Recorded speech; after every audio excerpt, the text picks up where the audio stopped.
Faustino Catalina y Eva Galbache. Iglesia Noticia. COPE. Estar informado. Saludos amigos, muy buenos días en este domingo 1 de noviembre, festividad de Todos los Santos, y es el momento de comenzar una nueva cita semanal con la actualidad eclesial de España y del mundo. En el informativo Iglesia Noticia es el programa 1437 que en esta ocasión hacemos para ustedes con Rosa Muñoz en el control de sonido y Amparo Latre en la producción. Lo primero, un domingo más, titulares. El Papa ha nombrado nuevo arzobispo de Burgos a Fidel Herráez, hasta ahora obispo auxiliar de Madrid. El cardenal Blázquez se muestra esperanzado con los frutos del sínodo en un tiempo que no es de ni condena ni de rechazo, sino de cercanía a las personas y las familias. Recuerda que no hay soluciones generales, sino concretas y personalizadas con los divorciados vueltos a casar. La Comisión Episcopal de Relaciones Interconfesionales celebra los 50 años de la Declaración Conciliar Nostra Aetate sobre el diálogo de la Iglesia Católica con las religiones no cristianas. Madrid ha acogido el 13º Congreso de Escuelas Católicas y el Congreso Internacional Joseph Ratzinger Benedicto XVI. 400 españoles han participado en Roma en una peregrinación de los gitanos del mundo que el lunes fueron recibidos en audiencia por el Papa. Comienza en Valencia un año jubilar del Santo Cáliz. Con el lema Enviados a predicar el Evangelio, el próximo sábado se abre el jubileo de la Orden de Predicadores por los 800 años de su fundación. Faustino Catalina y Eva Galbache. Iglesia Noticia. COPE. Estar informado. Comenzamos el programa de hoy con un nombramiento, el de Fidel Herráez como nuevo arzobispo de Burgos, donde sucede a Francisco Gil Hellín, que presentó su renuncia por edad. Fidel Herráez, abulense de 71 años, es doctor en Teología Moral por la Pontificia Universidad Lateranense, presidió durante 5 años el Fórum Europeo para la Enseñanza Religiosa, ha sido delegado diocesano de enseñanza y vicario general de la Archidiócesis de Madrid, de la que era obispo auxiliar desde 1996. Álvaro Real. Las primeras palabras de Monseñor Fidel Herráez fueron para dar las gracias a Madrid y a su arzobispo, Monseñor Carlos Osoro, también para mostrar sus primeras impresiones y cómo va a Burgos para estar allí y trabajar con los que están allí. Por eso el nombramiento lo recibí, acogiéndome a él y viviéndolo con esa normalidad, decir, Señor, ayúdame, aquí estoy, ayúdame. Después, ¿con qué ánimo? Lo acabo de decir ya, con este ánimo, de ir allá a caminar con todos esos hermanos y hermanas que van, que forman parte de esa iglesia de Burgos. El arzobispo electo de Burgos mostró su historia, su vida y cómo siempre ha estado en disposición de lo que Dios quiere, de quien la ha llamado.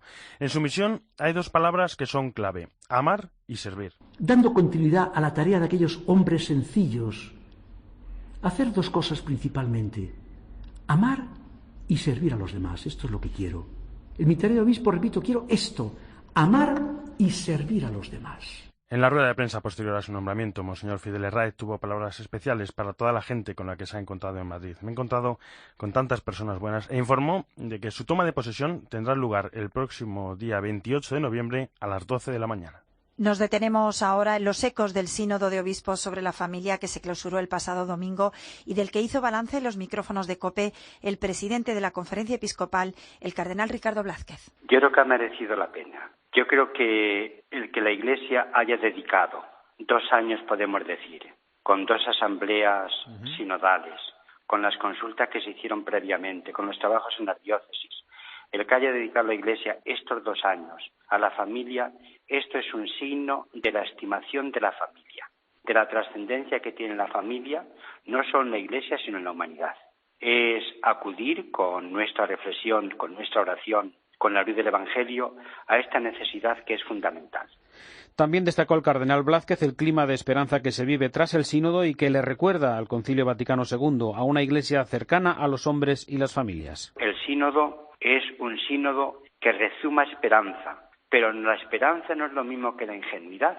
La Asamblea Sinodal ha visto con realismo, con amor, acercándonos a las familias y a las dificultades que padecemos todos, unos y otros, acercándose a estas personas no para condenar, sino para escuchar, para hacer un esfuerzo de comprensión y para transmitir la misericordia de Dios. En este sentido, a mí, el sínodo me ha recordado la actitud del Concilio Vaticano II. Es un tiempo, se dijo entonces, en que la Iglesia desea curar con la medicina de la misericordia. Y en este tiempo, el Papa nos ha dicho literalmente, no es tiempo de condenaciones y de rechazos, es tiempo de anuncio de la misericordia de Dios. A una persona que está herida le ayuda mucho más el bálsamo del consuelo que 1000 descargas y animosidades contra ella. Pues sobre el documento final del sínodo, el cardenal Vázquez destacó 3 palabras: acompañamiento, discernimiento e integración. Acercarse a las personas, hacer camino con ellas, esto significa precisamente la palabra sínodo, caminar juntos, ver qué pasa en la vida, eso es el discernimiento, acompañar en la medida en que las personas se dejen acompañar y siempre con mucho respeto, y la integración significa, en primer lugar, no utilizar expresiones ofensivas contra nadie. En segundo lugar, significa reconocer, afirmar, declarar que las puertas de la Iglesia están siempre abiertas para todos, que los divorciados que han procedido a un nuevo matrimonio civil no están fuera de la Iglesia, no están excomulgados, forman parte de la comunidad cristiana, que la misericordia de Dios no tiene fin, que a todos la misericordia de Dios puede alcanzar. En ese recorrido se irá viendo hasta dónde se puede llegar. Nunca se trata de soluciones generales, se trata siempre de soluciones muy concretas, muy personalizadas, teniendo en cuenta ese discernimiento. El éxito de este sínodo no se ventilaba en si se admite a los divorciados vueltos a casar a los sacramentos de la penitencia y la Eucaristía, sino en un recorrido de conversión, de incorporación cada vez más honda a la Iglesia, de encuentro con el Señor, que sale a nuestro encuentro, como salió el encuentro del Hijo Pródigo. Y por último, el presidente de la Conferencia Episcopal recalcó que la Iglesia y la familia deben caminar juntas en un continuo recorrido de conversión. La Iglesia debe mucho a la familia y la familia cristiana debe mucho a la Iglesia. Ambas tienen que caminar juntos. La familia es un centro fundamental de acción pastoral. Evidentemente la familia no puede ser evangelizada, no puede ser evangelizadora si previamente no se va evangelizando. Aunque nunca estemos evangelizados del todo, pero estamos en un proceso de evangelización y de conversión. Los obispos alemanes han hecho un balance del sínodo de la familia en una rueda de prensa en la que ha estado la corresponsal de COPE, Rosalía Sánchez. Queda abierta una puerta. Ese ha sido el principal mensaje del nuevo arzobispo de Berlín, Heiner Koch, que preside la Comisión Episcopal para la Familia y la Vida de la Conferencia Episcopal Alemana y que considera que el documento final del sínodo es una plataforma de base para seguir pensando y seguir trabajando. Respecto a la readmisión de los sacramentos a las personas divorciadas que se han vuelto a casar, advierte que no habrá tarifa plana en Alemania, pero que se estudiará caso por caso. No nos acercaremos a las personas, ha dicho, desde categorías cerradas, sino abiertos a las necesidades y a la experiencia de la vida humana. Koch ha explicado además a su regreso a Berlín que las conclusiones del sínodo no son el final del camino, sino un camino en sí mismo para continuar acompañando a las familias. Se ha mostrado muy agradecido al Papa Francisco por propiciar este encuentro y ha subrayado que ninguna otra organización en el mundo se ocupa y se preocupa tanto por la familia como la Iglesia Católica. Lo que el sínodo cambiará a partir de ahora en la vida de la Iglesia alemana en el día a día lo ha circunscrito a una nueva formación pastoral de acompañamiento a parejas y a familias. Respecto a los homosexuales, considera un paso adelante el que la Iglesia se comprometa a condenar su persecución y eso tendrá, ha dicho, consecuencias políticas porque criticar a regímenes totalitarios no sale gratis. Pues también hace balance del sínodo en su comentario el colaborador de Iglesia Noticia en Roma, Antonio Pelayo. Buenos días. Buenos días. Si el sínodo de los obispos fuese un parlamento o un congreso, sus organizadores estarían estos días proclamando su éxito indiscutible. En efecto, no es habitual que los 94 párrafos de un documento de más de 30 páginas sean aprobados por mayoría absoluta y solo en 3 casos el resultado ha sido un poco escaso pero suficiente. Eso es exactamente lo que ha sucedido en la Asamblea Ordinaria del Sínodo de los Obispos sobre la familia. Y no puede hablarse de un resultado a la búlgara, es decir, impuesto desde arriba. Los que hayan seguido de cerca el tema saben bien que entre los padres sinodales había posturas diferentes y sobre algunos puntos bastante opuestas, y así lo expresaron abiertamente en el debate. Ha prevalecido, sin embargo, la voluntad de consenso y de dejar al Papa las manos libres para que en su día tome las medidas que juzgue más convenientes. Francisco, por su parte, ha acogido el documento sinodal sin triunfalismo alguno, Para él no se trataba de apuntarse un tanto ni de imponer su línea de pensamiento. Ha dejado que cada uno expresase con absoluta libertad sus ideas y ha pedido a todos ponerse a la escucha de lo que Dios quiere de su Iglesia en este momento. ¿Y ahora qué?, se preguntarán algunos. El Papa, con toda seguridad, respetará la opinión del sínodo y en su momento tomará las decisiones oportunas. Yo, que he asistido a muchos sínodos, debo reconocer que el que ahora acaba de clausurarse ha superado a todos los precedentes en autenticidad, valentía y voluntad de afrontar los problemas con realismo, lo cual no quiere decir que se excluya en absoluto la esperanza. Desde Roma les ha hablado Antonio Pelayo. Faustino Catalina y Eva Galbache. Iglesia Noticia. COPE. Estar informado. Esta semana han tenido un especial protagonismo las relaciones interconfesionales porque el miércoles se cumplió el 50 aniversario de la promulgación de la Declaración Apostólica Nostra Aetate del Concilio Vaticano II.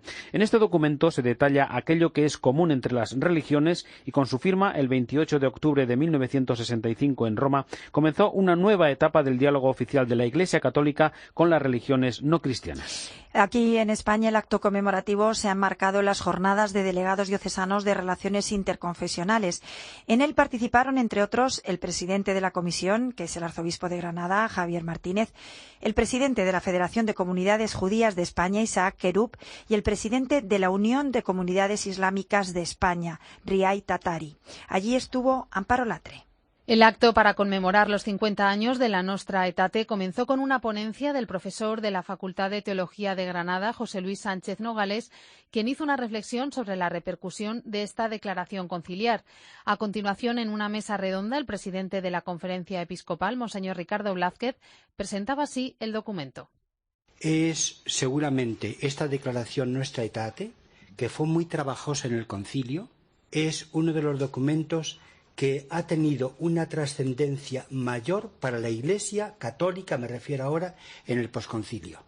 El resto de participantes coincidieron en destacar que la Nostra Aetate marcó un antes y un después en la relación de las distintas religiones. Monseñor Javier Martínez, presidente de la Comisión Episcopal de Relaciones Interconfesionales. No son muchos ahora mismo los espacios en el mundo donde podemos reunirnos personas tanto de la Iglesia Católica y de la confesión judía y del Islam para hablar juntos. Y por lo tanto me parece que es un regalo especial y una ocasión verdaderamente muy especial. El presidente de la Federación de Comunidades Judías en España, Isaac Kerub, insistió en que todavía es mucho lo que queda por hacer.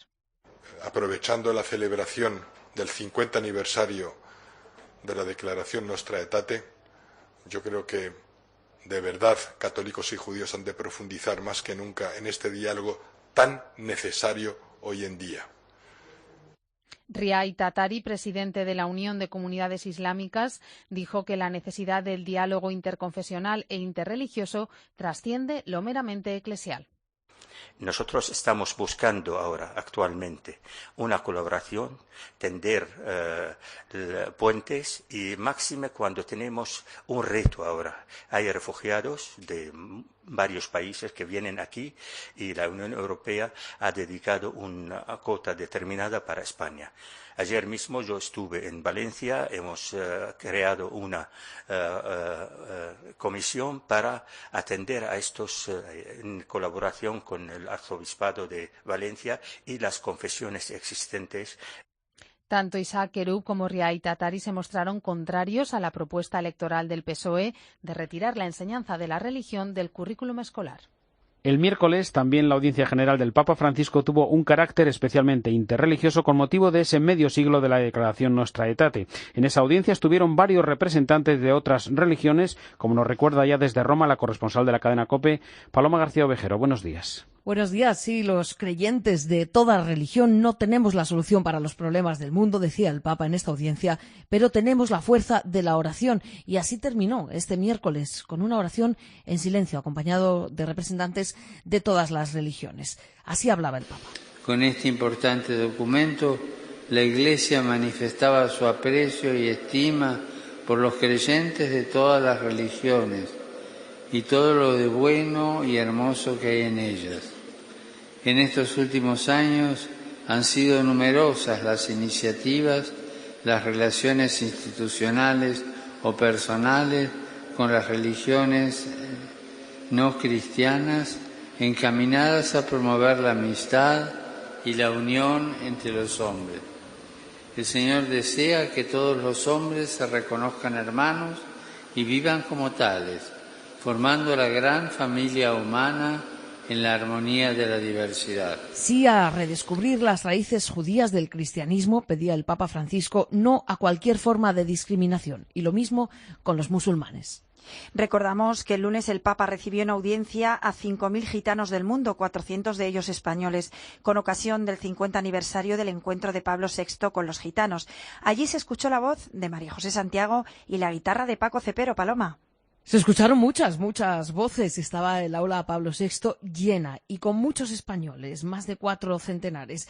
La cantante María José Santiago efectivamente cantó y saludó. España, Santo Padre, España lo adora. Santo Padre, esta canción de Ceferino se ha compuesto por este gran guitarrista como es el señor don Paco Cepero.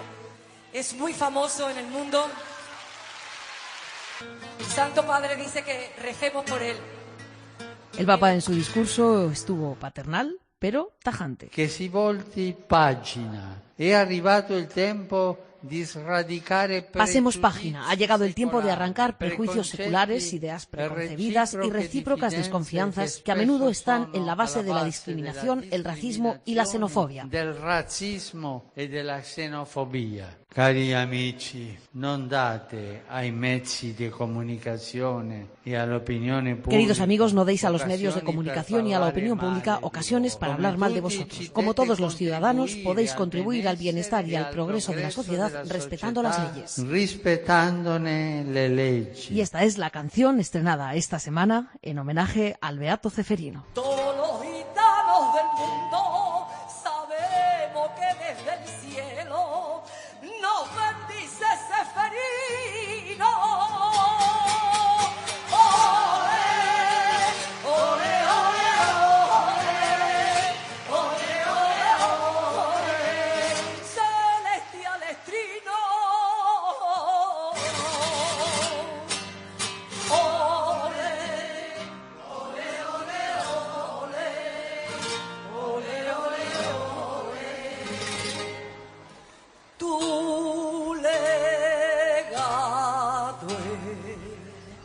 Por ser el mejor del mundo, lo mismo que fue Jesús, por no entregar el rosario que llevaba entre las manos. Y más protagonismo con nombre español en Roma esta semana, el de la venerable María de Ágreda, cuya vida y obra se ha analizado en un fórum de Mariología. Un fórum de Mariología en el Vaticano, en la Pontificia Academia Mariana Internacional, concretamente en colaboración con la Pontificia Universidad Antonianum. Y ahí es donde ha tenido lugar este foro de Mariología titulado María de Jesús de Ágreda, una historia y un pensamiento. Nos explica el arzobispo de Zaragoza, don Vicente Jiménez, nacido precisamente en este pueblo soriano, en Ágreda, por qué la importancia de esta mujer que murió hace 350 años. Pues tenía el mundo dentro de su celda, porque en el corazón de Sor María resonaba no solo la vida social y política de España, del rey Felipe IV, del que fue consejera, y se escribieron 640 cartas y más, sino resonaba todo el corazón de la Iglesia, una santa católica y apostólica, y también ella, que tenía ansias de ser misionera, pues estuvo también en Texas, California, México, con estos cubanos, enseñando la doctrina cristiana. De tal manera que cuando llegaron los primeros misioneros franciscanos, ya hablaban de una dama azul que les había hablado de Jesucristo, y estaban preparados para ser bautizados. Esto es lo que hace que también en Texas, México, California, ahora con San Junípero Serra, se vuelva a hablar mucho y bien de Sor María de Jesús de Ágreda. El congreso, que ha durado 2 días y ha sido impulsado por el italiano Pino Espósito, vicepostulador de la Madre Ágreda, marca un antes y un después en la historia de la causa de beatificación. Entre otras noticias de esta semana, recordamos que el Papa ha concedido la indulgencia plenaria a la Legión de Cristo y el movimiento del Regnum Christi con motivo del 75 aniversario de su fundación. Además, con un quirógrafo fechado el miércoles, ha erigido la Fundación Gravissimum Educationis para promover la educación católica en el mundo. Así es, el Papa concede la indulgencia plenaria a los legionarios de Cristo y a los miembros del Regnum Christi, los laicos, durante el año jubilar por el 75 aniversario de su fundación. Para alcanzar esta indulgencia, para ganarla, hay varios caminos. Por ejemplo, tienen que renovar por devoción sus compromisos que los vinculan al movimiento o a la legión y rezar por estas tres cosas: la fidelidad de su patria a la vocación cristiana, por las vocaciones al sacerdocio y a la vida consagrada y por la defensa de la familia. Todo esto en la solemnidad de Cristo Rey este año o del Sagrado Corazón el año que viene, en 2016. Hay otras formas, y así lo recoge el decreto, como practicar las obras de misericordia o aprender o enseñar la doctrina cristiana. Y por otro lado, efectivamente, esta semana hemos conocido el quirógrafo por el que el Papa Francisco erige la Fundación Pontificia Gravissimum Educationis, que busca promover la educación católica en el mundo y que ha sido creada este 28 de octubre, exactamente 50 años después del documento emanado del Concilio Vaticano II sobre la educación cristiana, que lleva ese mismo título y que salió a la luz prácticamente a la vez que la Nostra Aetate. Faustino Catalina y Eva Galbache. Iglesia Noticia. COPE. Estar informado. Los goles esta tarde en COPE. Informan Paco González, Manolo Lama y Pepe Domingo Castaño. COPE. Estar informado. ¿Es posible que el sistema democrático se oriente al bien común? No es posible que no sea posible. Construir la democracia, responsabilidad y bien común. Debate y propuestas en el Congreso Católicos y Vida Pública. 13, 14 y 15 de noviembre, Madrid. Toda la información en congreso.cu.es. Faustino Catalina y Eva Galbache.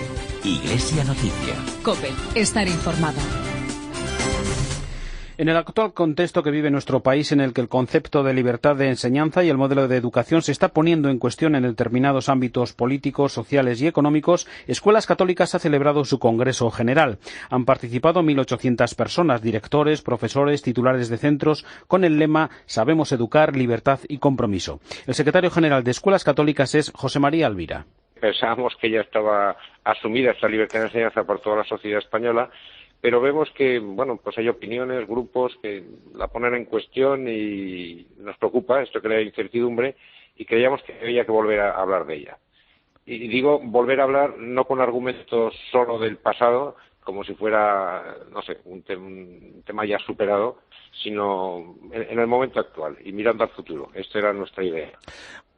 El Papa envió un mensaje en el que advirtió que si la escuela excluye a los padres, así como sus creencias y valores, su patrimonio espiritual y moral, estaría realizando una grave amputación en la educación de los niños, privándolos de una dimensión esencial para sus vidas. Escuelas Católicas apuesta por una libertad de enseñanza efectiva para todos, desde sus centros y proyectos educativos que aportan valores, democracia y pluralidad a nuestra sociedad. José María Alvira.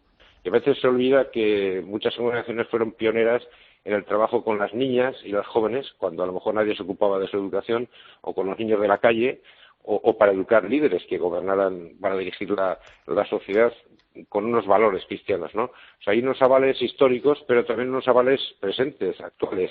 Yo creo que la escuela católica en nuestro país, en España, pues goza de un prestigio reconocido por, bueno, pues la calidad de su trabajo desde el punto de vista académico y también de transmisión de valores, de evangelización, etcétera, ¿no?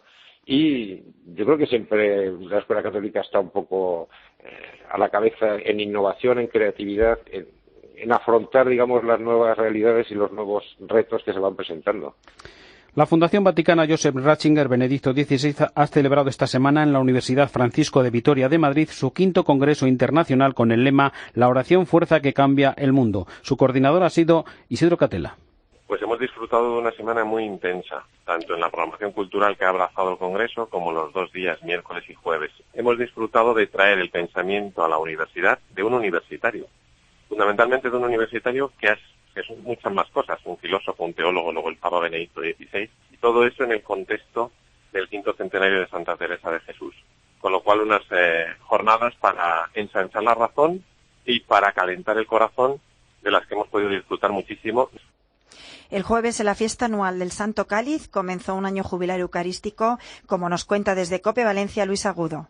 Con la Catedral de Valencia completamente llena y presidiendo la celebración con el Santo Cáliz de la Última Cena que se venera en ella, el cardenal arzobispo de Valencia, Antonio Cañizares, declaraba abierto este pasado jueves por la tarde, en una misa solemne, el año jubilar eucarístico del Santo Cáliz de la Misericordia. Hoy es un día grande para nuestra diócesis. Dios nos concede, por medio de la Iglesia, iniciar un año santo eucarístico, el año del Cáliz de la Misericordia, que repetiremos cada 5 años para avivar en toda la comunidad diocesana el sentido del misterio de nuestra fe, la Santa Eucaristía.